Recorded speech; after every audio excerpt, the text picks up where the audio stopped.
Salut et bienvenue sur Phoenix, l'échec mention très bien, le podcast qui démystifie la peur de l'échec. Je m'appelle Enzo Colucci et un mardi sur deux, je vais à la rencontre de personnes du quotidien pour qu'elles nous parlent d'un tournant de sa vie. Une ambiance à la cool, comme si on se prenait un verre en terrasse, pas de leçon de morale, chacun prend ce qu'il a à prendre. C'est juste des témoignages hyper authentiques sur un sujet qui nous touche toutes et tous. Alors j'espère que tu vas kiffer. Hello et bienvenue sur Phoenix, l'échec mention très bien. Aujourd'hui, on est avec Élise. Bonjour. Salut Élise. Salut. Ça va ? Oui, ça va et toi ? Au top. On est chez Élise du coup aujourd'hui. Est-ce que Élise, tu peux te présenter pour les gens qui nous écoutent ? Oui, donc bonjour à tous. Moi, c'est Élise Maty, j'ai 31 ans et je suis actuellement médecin endocrinologue à Paris. Et je sais pas si je dois raconter. Ah, tu peux, vas-y, ouais, sens-toi libre, dis ce que tu veux. Et donc, moi, j'ai eu un grave accident vasculaire à l'âge de 27 ans. Et je m'en suis remise, pas totalement parce que j'ai encore un handicap visible et invisible, mais voilà, je vais vous raconter un peu mon histoire aujourd'hui. Voilà, bon, elle a déjà teasé, super, on va revenir dessus juste après, elle nous a fait une super intro. Au top, donc Élise qui est médecin, on a le droit de dire, ou non, tu veux pas dire quel hôpital ? Hôpital à Paris, à la PHP, voilà c'est ça, super. Parfait. Très bien, Élise, donc tu t'es présentée, tu nous as bien teasé la suite, direct. Est-ce que tu peux nous donner ta définition à toi de l'échec, ta vision de l'échec ? Alors moi, j'ai deux choses à dire sur l'échec. Premièrement, que je pense que l'homme, il est voué à échouer constamment dans sa vie pour pouvoir se surpasser derrière.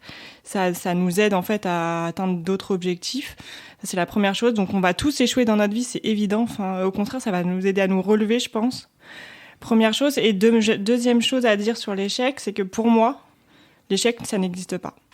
Parce que, en fait, justement, ça dépend de quel objectif tu te mets.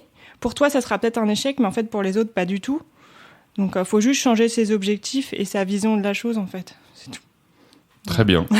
C'est une belle définition, une belle vision, en tout cas. Et donc, aujourd'hui, on va parler, j'ai pas trop à contextualiser, donc tu l'as dit un petit peu avant. Donc, à 27 ans, t'as fait un AVC. C'est ça. Et donc, je vais te laisser prendre la parole pour la suite, pour nous raconter comment ça s'est passé, l'élément un peu déclencheur de ça. C'est ça. Donc, en fait, moi, à 27 ans, je vais décrire un peu comment j'étais à l'époque. Donc, à 27 ans, tout allait bien dans ma vie. J'étais une jeune fille hyper sportive, j'adorais courir. Donc, en fait, j'avais mes études que j'avais pas encore terminées. Et la course à pied, le sport, j'étais en salle de sport en plus, donc je faisais à peu près 2 heures de sport par jour. Mais parce que ça me plaisait, c'était même pas pour perdre du poids ou quoi, c'était juste que j'étais accro au sport en fait. Donc je faisais du sport tout le temps. Le seul inconvénient dans ma vie, c'est que j'avais pas trouvé l'homme idéal. Voilà, j'étais pas amoureuse, j'arrivais pas à tomber amoureuse. Et voilà. Donc ça, c'était un peu le truc qui était un peu triste dans ma vie. Donc du coup, je travaillais, je faisais du sport, c'est tout ce que je faisais. T'étais déjà en études de médecine, pardon ? J'avais fait déjà 9 ans d'études de médecine, j'étais en master 2 à l'époque de recherche. Et voilà, j'avais ma sœur, ma nièce, mon beau-frère, mes parents qui étaient proches de moi. Je vivais toute seule à l'époque. Tout allait bien. Enfin, moi, j'étais heureuse à l'époque, voilà. Et en fait, je m'étais mis comme défi, parce que j'adore les défis, toujours maintenant, je m'étais mis comme défi de faire le marathon de Paris 2017. Donc, j'avais commencé à m'entraîner à partir de septembre 2016. Et je courais. J'avais même un coach sportif à la salle de sport qui m'avait fait un gros planning de fractionner, séance de fractionner, longue sortie, petite sortie et tout. Enfin, j'avais un planning de ouf, d'enfer. À partir de janvier 2017, je m'étais mise au sport, mais comme jamais, j'étais trop forte. Et en fait, en février 2017, le 10 février, je suis partie le matin courir à 6h du mat'. Bon, ce qui m'arrivait jamais. Et en fait, d'un coup, je faisais ma séance de fractionné où j'avais fait déjà 2 kilomètres. Et d'un coup, j'ai eu mal au cou à droite. Je sais pas ce qui m'était... Enfin, je comprenais pas au départ. J'ai continué un peu à courir et là, j'ai un trou par contre. J'ai un trou, je sais plus ce qui se passe et je me retrouve par terre. Donc là, je suis réveillée, je suis consciente de tout ce qui se passe. Je me retrouve par terre et je comprends pas pourquoi je suis par terre parce que pour moi, tout va bien en fait. Et donc, je suis par terre, je me dis, mais pourquoi je suis par terre ? C'est pas normal.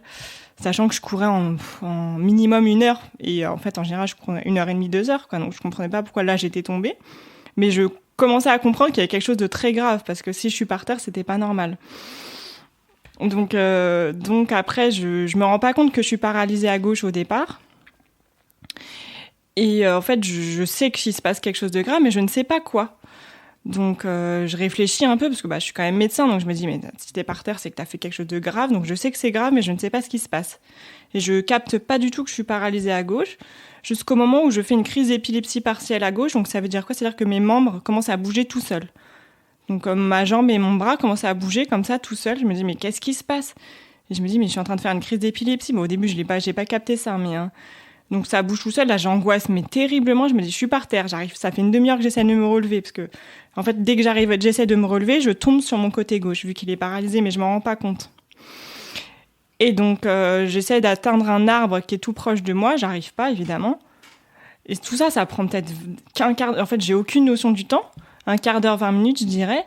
Et là je sais que c'est très très grave donc j'essaie d'appeler mes parents avec mon téléphone portable. J'y arrive pas, je sais pas ce qui se passe. Moi, je pense que j'étais un peu à l'ouest. Et donc là, le seul réflexe que j'ai, je me dis, bon, c'est grave. T'arrives pas à te relever, donc tu fais quelque chose de très grave. T'arrives pas à appeler tes parents, t'arrives pas à appeler ta sœur avec ton téléphone. Et donc, je commence à crier un petit peu, je commence à dire au secours, au secours, au secours, pendant, je pense, 5 minutes. Donc, j'étais vraiment stressée, vraiment, là, j'avais peur. T'étais en mode genre dans les bois ou un truc Non, comme ça, j'étais... alors, exactement, j'étais devant le tribunal de grande instance de Créteil. Justement, ce matin-là, je voulais pas prendre la voiture pour pas arriver en retard au travail et courir avant, prendre ma douche et repartir au métro tranquille. Donc, j'étais pas très loin, j'étais à 2 km d'ici, de chez moi. Et donc là, j'ai eu trop de chance parce qu'en fait, il y a une femme qui allait travailler au tribunal de grande instance qui m'a trouvée. Elle m'a vue par terre et heureusement qu'elle est venue me voir parce qu'elle aurait pu flipper aussi. Elle voit quelqu'un par terre, elle va vers moi. Et donc, elle me trouve par terre, elle me fait « Mademoiselle, ça va ?» Donc là, je pense qu'elle a vu ma détresse. J'ai dit « Non, ça va pas. » Elle fait « Vous voulez que je vous aide à vous relever ?» Je dis bah oui, je veux bien, mais ça fait une demi-heure que j'essaye et j'arrive pas. » Donc, bien sûr, elle essaye, elle n'y arrive pas. Et là, je commençais à me dire « C'est quand même bizarre que j'arrive pas à me relever. » Et là, j'ai pensé à l'AVC, je pense, parce que je suis médecin. Et donc, je lui ai dit de regarder mon visage, parce qu'en fait... J'avais une paralysie faciale, j'avais tout mon côté gauche paralysé de la tête aux pieds. Et je lui ai dit, regardez mon visage. J'articulais mal, parce que j'étais paralysée, donc on se rend pas compte, mais j'articulais très très mal à l'époque. Et donc elle me regarde et je vois à sa tête que oui, il y a quelque chose qui est pas normal. Donc là, je me dis, putain, je fais un AVC, c'est pas possible. Et donc elle me dit, vous voulez que j'appelle les pompiers ou le SAMU ? Je dis, oui, je pense que là, on va être obligé, j'arrive pas à me relever, vous arrivez pas à me relever. Donc elle appelle les pompiers et là, je vois tout de suite qu'ils pensent à l'AVC aussi. Ils posent toutes les questions standards, en fait. Genre, est-ce que je fume ? Est-ce que je suis... Enfin, je sais pas, toutes les questions. Parce que t'as pas d'antécédents à la base. J'ai aucune maladie, aucun antécédent. Dans ma famille, il n'y a aucun AVC. Il n'y avait rien qui pouvait me faire suspecter que j'allais en faire un. C'est-à-dire que j'ai jamais eu de symptômes, même les jours d'avant. J'étais en pleine forme, quoi. J'avais pas de fatigue, parce que je faisais énormément de sport. J'étais au top de ma forme, vraiment. Et du jour au lendemain, je me suis retrouvée par terre, incapable de me relever, paralysée de tout mon côté gauche. Donc là, j'avoue, quand je te raconte, j'ai un peu les frissons. C'est normal. Parce que la suite a été compliquée pour moi. Donc j'ai été après en réanimation, bien sûr. Ils m'ont fait tous les examens standards, la thrombolyse pour essayer d'enlever le caillot si jamais il y avait un caillot. Bon, j'avais pas de caillot, donc je suis restée paralysée. J'ai été en réanimation pendant 4 jours. Ils ont failli m'ouvrir le crâne pour enlever l'œdème cérébral parce que j'avais un énorme œdème cérébral à droite. Donc c'est le cerveau droit qui est touché et le cerveau droit commande le corps gauche, en fait. Et donc j'ai pas été opérée, heureusement. En fait, ça s'est amélioré un peu spontanément, cet œdème. Mais j'étais hyper fatiguée, je dormais tout le temps, j'étais complètement dans le déni total, c'est-à-dire qu'en réanimation, je disais à mes parents, moi, dans une semaine, je pars au ski avec mes potes. Donc, mes parents ils disaient, oui, bien sûr, on verra. Mais bon. Donc, finalement, je suis sortie de réa, j'ai été en neurovasculaire pendant 10 jours. Et ensuite, j'ai été très, très rapidement en neurorééducation. Juste à côté, là, Albert Chenevier, ça dépend de Mont-d'Or aussi. Et j'ai été 3 mois hospitalisée non-stop en rééducation. Et donc, au début, en fait, j'avais pas pris conscience en réanimation en neurovasculaire, mais j'étais en fauteuil roulant, en fait. Mm-hmm. Pendant 1 mois, j'ai été en fauteuil roulant. Et ça a été la pire période de toute ma vie. Parce que j'étais hyper sportive. Comme je te disais, je faisais 2 heures de sport par jour. Et du jour au lendemain, la fille de 27 ans, hyper jeune, elle se retrouve dans un fauteuil roulant avec des vieux, et des personnes âgées en centre de rééducation. Et là, tu sais que c'est momentané, en revanche, cette période de rééducation. En fait, moi, pour moi, c'était sûr que c'était momentané. Il était hors de question que je reste en fauteuil roulant pendant un mois, enfin plus d'un mois. Et en fait, moi, j'étais obnubilée pour remarcher. Il fallait que je remarche pour recourir, en fait. Moi, à la base, c'était vraiment, je voulais me mettre debout pour recourir. Donc, t'avais déjà un objectif en tête, quoi. Ah ouais, moi, direct, j'ai eu un objectif. D'ailleurs, les gens étaient hyper étonnés parce que j'ai jamais été en train de pleurer, en train de dire « Ah mon Dieu, mais c'est horrible !» Non, jamais. J'ai toujours dit « Bah franchement, moi, je vais me lever. » Et même pire que ça, c'est qu'en fait, au bout de 2 jours de rééducation, je me suis mis debout et je suis tombée parce que j'étais carrément dans le déni, en fait. Pour moi, j'étais pas paralysée, c'était impossible. Donc j'ai mis ça met très longtemps à percuter qu'en fait, bah non, ça va pas être du jour au lendemain que tu vas remarcher, en fait. Donc en fait, au début, j'étais vraiment paralysée. Mon côté gauche répondait pas du tout à ma commande cérébrale. Donc je me rendais pas compte que ça allait même durer aussi longtemps. Pour moi, 1 mois, c'était hyper long. Pendant 1 mois, j'étais en fauteuil roulant, j'essayais de marcher, de me lever, mais j'arrivais pas.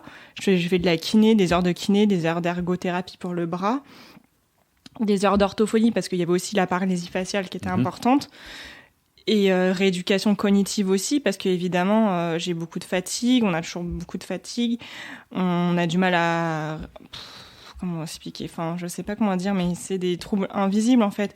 Vous vous en rendez pas compte, mais je suis un peu plus lente qu'avant. Je suis un peu plus fatigable. J'ai pas eu de perte de mémoire, heureusement. Heureusement, j'avais pas de perte de mémoire. Mais par exemple, pour les calculs mentaux, j'ai toujours été une quiche, mais je suis encore plus une quiche, quoi. C'est-à-dire qu'il faut que je me concentre. J'avais des gros troubles de concentration, encore maintenant. Et tout ça, c'est des heures de rééducation, en fait, pour que ça soit normalisé.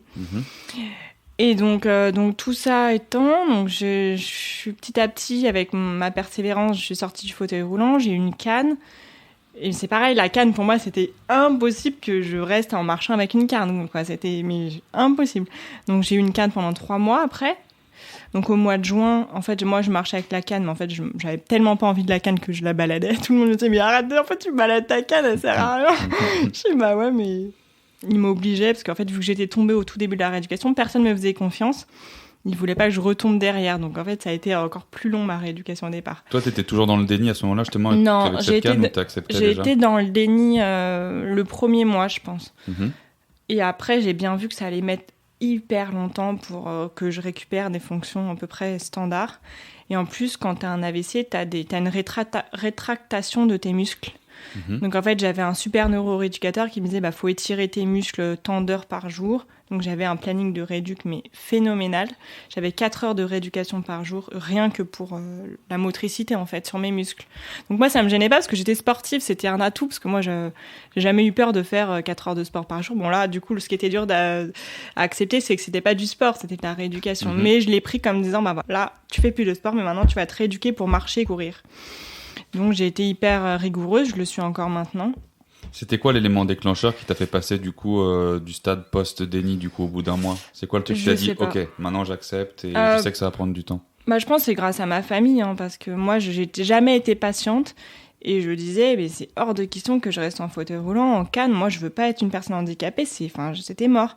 Mais je pense que ma famille m'a dit écoute, prends le temps, ma sœur me disait prends le temps pour toi, c'est toi la priorité maintenant. Tu te rééduques et après, ça se trouve dans 1 an, elle me disait, dans 1 an, on refera le bilan et ça se trouve, tu auras vachement progressé, mais prends ton temps pour ta rééducation, c'est hyper important. Donc je pense que c'est grâce à ma sœur et à mes parents qui m'ont dit vraiment, voilà, là, maintenant c'est toi, tu te priorises, t'es patiente, maintenant t'es plus médecin, t'es une patiente, tu fais ta rééducation et petit à petit, les choses vont se décanter. Donc je me suis vraiment focalisée sur ma rééducation, c'est ça qui a été... Je pense que c'est vraiment en me disant, rééduque-toi à mort et petit à petit, ton handicap, il va disparaître de plus en plus. Ouais, t'es obligée d'accepter cette étape-là, en fait. Je me suis focalisée vraiment sur la rééducation, ouais. Et j'étais obligée de passer par là. Et donc, j'ai mis toute mon énergie, parce que j'avais pas beaucoup d'énergie, toute mon énergie dans la rééducation. Je faisais plus rien. C'est-à-dire que toutes les soirées entre potes et tout, je pouvais plus y aller. Je me suis vraiment coupée de tout le monde. D'ailleurs, mes amis, ils l'ont bien compris. J'ai eu des amis extra aussi qui ont tout à fait compris que c'était ma rééducation d'abord. Et c'était pas voulu. Et j'ai dû un peu dire stop à tout. Et voilà. Même, j'étais hyper fatiguée. À l'époque, c'est vraiment des troubles on se rend pas compte. Mais Louis, quand il m'a rencontré, c'est mon copain, je dormais tout le temps, il voulait sortir, je disais je suis crevée, je peux pas, faut que je dorme, comme des maladies chroniques en fait, sauf que c'est le cerveau qui a pris un sacré coup.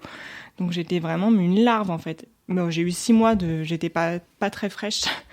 Et après, par contre, j'ai eu 6 mois où j'étais pas bien. Et au moment où j'ai eu la chance de rencontrer quelqu'un de formidable, qui m'a un peu sorti de mon trou, et ben ça, c'est la chance. J'ai eu beaucoup de chance en fait. Maintenant, à distance de cet épisode, sur le coup, je pensais que ma vie était de la merde, que j'étais la plus nulle du monde, voilà, je regrettais la fille que j'étais avant parce que j'étais belle, mince, grande, super, j'étais parfaite.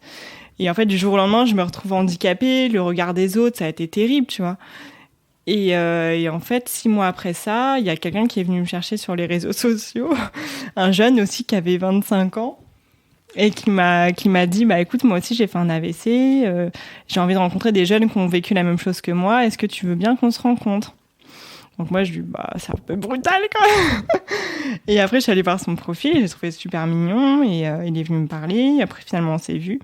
Et en fait, tu vois, grâce à cet épisode-là, qui peut être, c'est pas un échec, c'est un accident de vie, mais finalement, bah, les choses, elles se sont décantées petit à petit. Je pense qu'il faut laisser le temps au temps, et les choses, elles vont toujours se décanter, quoi. Enfin, j'espère, je pense.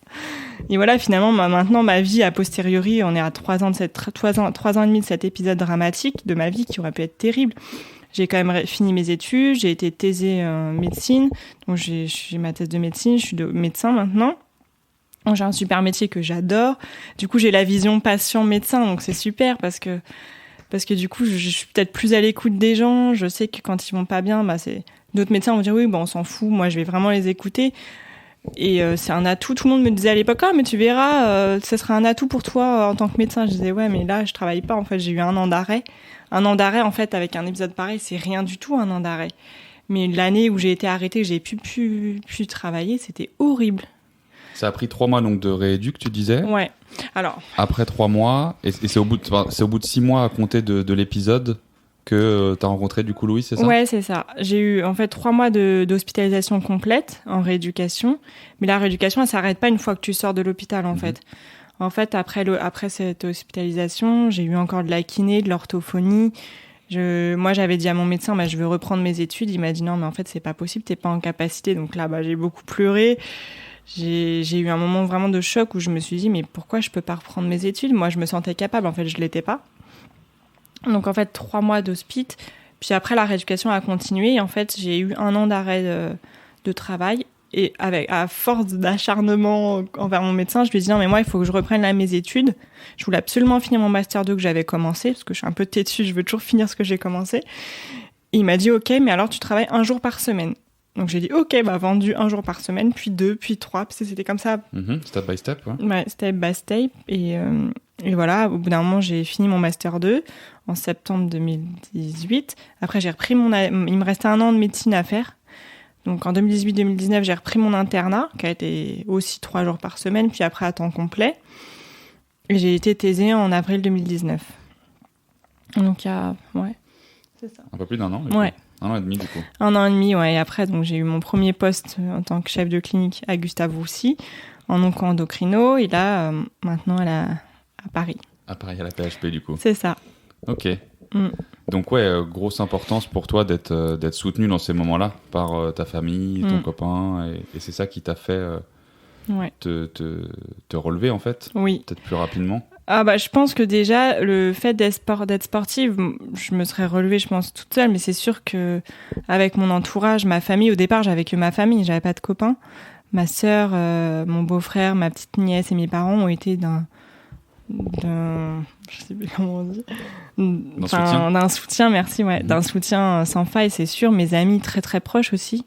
J'ai 3 meilleures amies il y avait une de mes meilleures amies qui venait manger avec moi tous les midis. Elle me voyait pleurer, elle me faisait rire.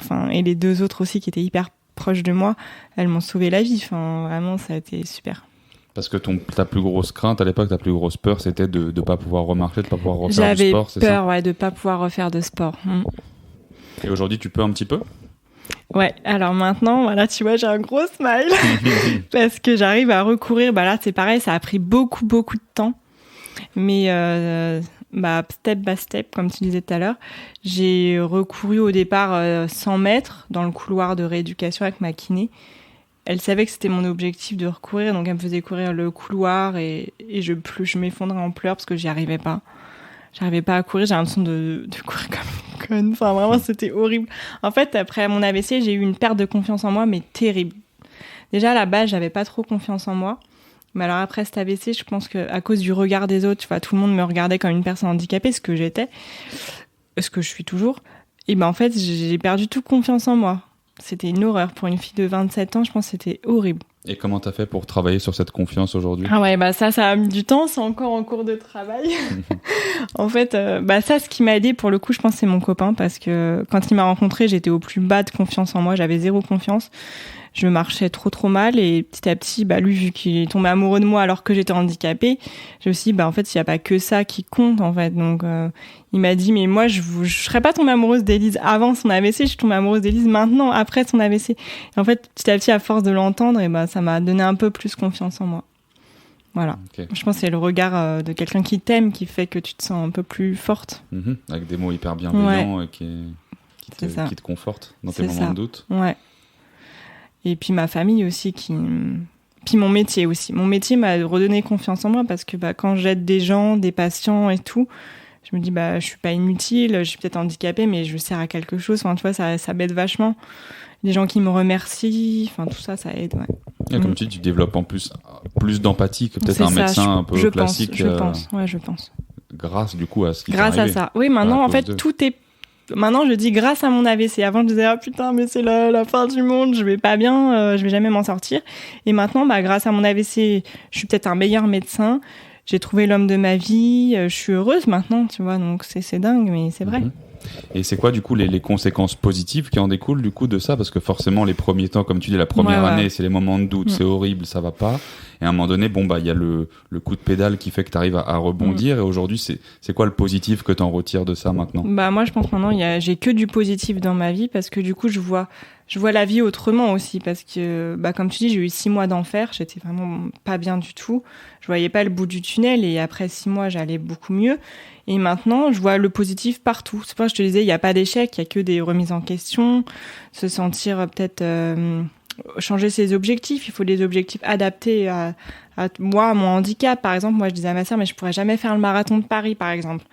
Elle me disait, oui, mais est-ce que c'est vraiment un objectif qu'il faut que tu atteignes ? Donc, elle me disait, maintenant, mets des objectifs atteignables. Donc, par exemple, si je te dis, demain, je veux faire le marathon, évidemment, je vais échouer. Parce que je suis pas capable de faire le marathon de Paris. C'est pas un problème. Maintenant, je me mets des objectifs qui sont atteignables. C'est-à-dire que le marathon, je sais que je peux pas le faire. Je vais me dire, j'ai envie de courir 2 km ce week-end, je vais le faire. C'est 2 km, c'est rien par rapport à ce que je faisais avant, mais c'est pas grave.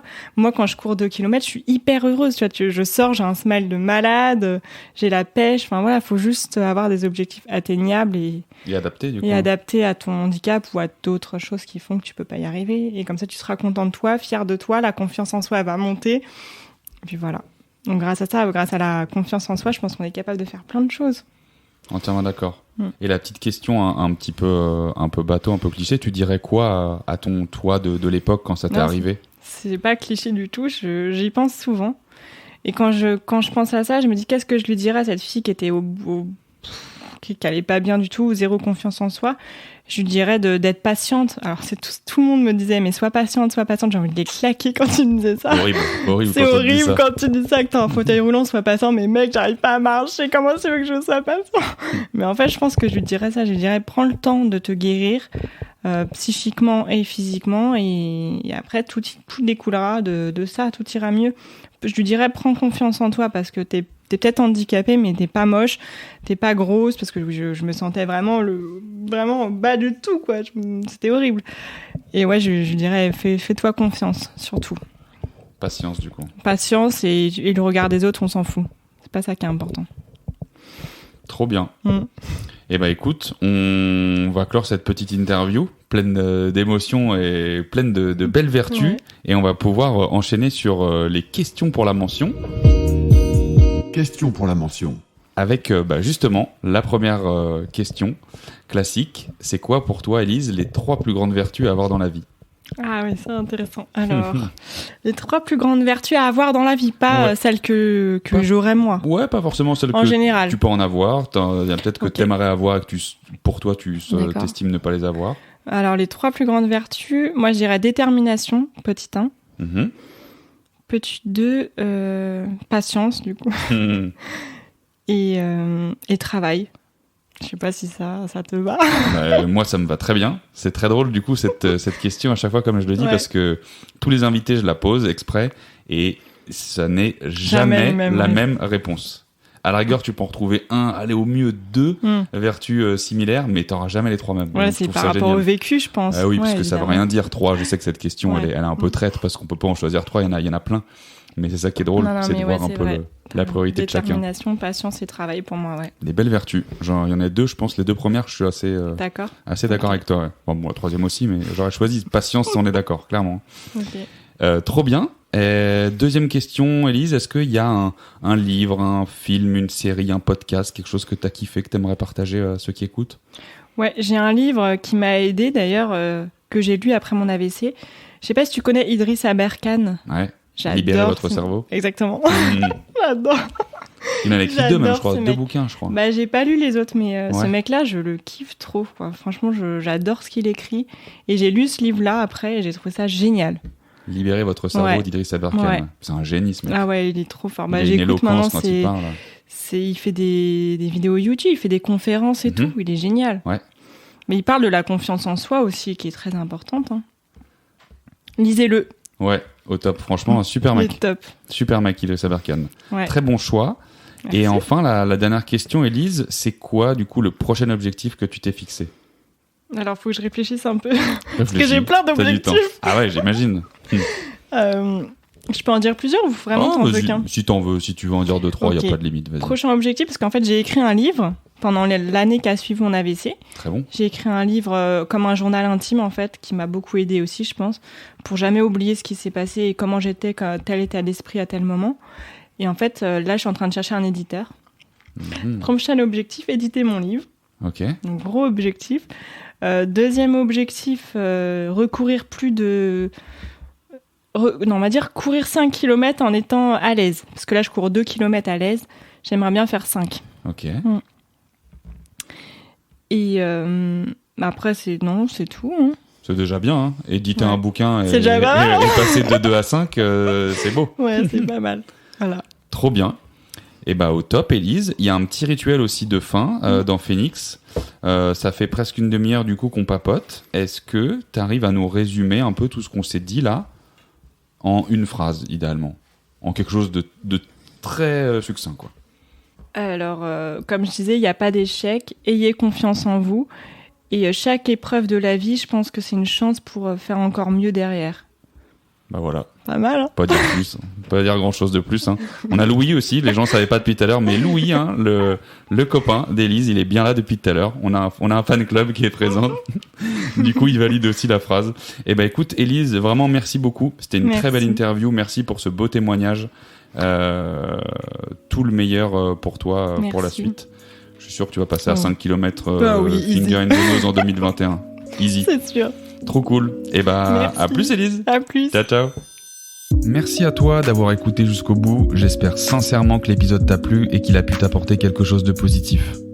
Hésite surtout pas à parler du podcast autour de toi parce que clairement le bouche-oreille, c'est de loin notre plus grande force. Abonne-toi à la page Instagram, Phoenix Podcast, ou à la newsletter sur le site phoenixpodcast.fr pour être informé de la sortie des prochains épisodes. Tu peux également me contacter très facilement sur LinkedIn à Enzo Colucci. Et enfin, si tu l'as pas déjà fait, si tu peux juste prendre 1 minute pour me mettre 5 étoiles et un commentaire sur Apple Podcast, ça m'aide vraiment beaucoup. Je te dis à très vite pour encore plus de ratés et encore plus de kiff.